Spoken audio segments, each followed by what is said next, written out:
Hello જય માતાજી। આજે આપણે બનાવવાના છે લસણ અને કાજુનું શાક। એમાં જોશે ટમેટા, ડુંગળી, લીલા મરચાં, મીઠો લીમડો, આ બધા ખડા મસાલા છે, લવિંગ બાદિયા, તમાલપત્ર, સૂકા લાલ મરચાં અને આ બટર ઘરનું છે। કાજુને આપણે આવી રીતે બાફવા મૂકવાના છે। તપેલીમાં પાણી નથી નાખવાનું, આવી રીતે નીચે ખાલી પાણી નાખવાનું છે। આવી રીતે આપણે કુકરમાં બાફવા મૂકવાના છે કાજુ। લસણને પહેલા આપણે તળી લેવાનું છે બ્રાઉન થાય ત્યાં સુધી। જો આવી રીતે બ્રાઉન થઈ જવું જોઈએ લસણ આપણું, બધી રીતે સાવ બ્રાઉન થઈ જવું જોઈએ। હવે આપણે બનાવવાની છે ગ્રેવી। તો ગ્રેવી માટે આપણે નાખશું આ જીરું,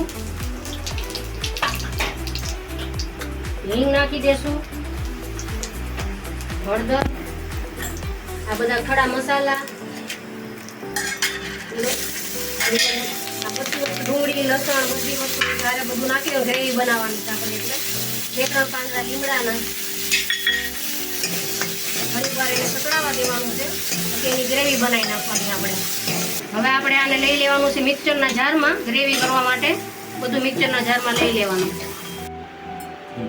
હાલો, તેલ આપણું ગરમ થઈ ગયું છે। હવે આપણે વઘારશું શાક। તો આ જીરું નાખી દીધું, આ બટર નાખશું થોડુંક, બટર નાખશું આપણે થોડું।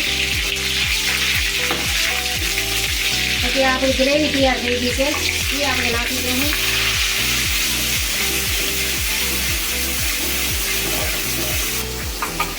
ગ્રેવીને થોડીક વાર પાકવા દઈશું। ગ્રેવી આપણી થઈ ગઈ છે રેડી, જુઓ તમે। હવે એમાં નાખી દઈશું આપણે લસણ, જે આપણે બ્રાઉન કર્યું હતું એ। પછી આ આપણે નાખી દઈશું એમાં કાજુ, આ નાખી દઈશું આપણે ધાણા। તો હાલો એનો જો આપણું થઈ ગયું છે કાજુ લસણનું શાક રેડી। તો આવી જાઓ બધા।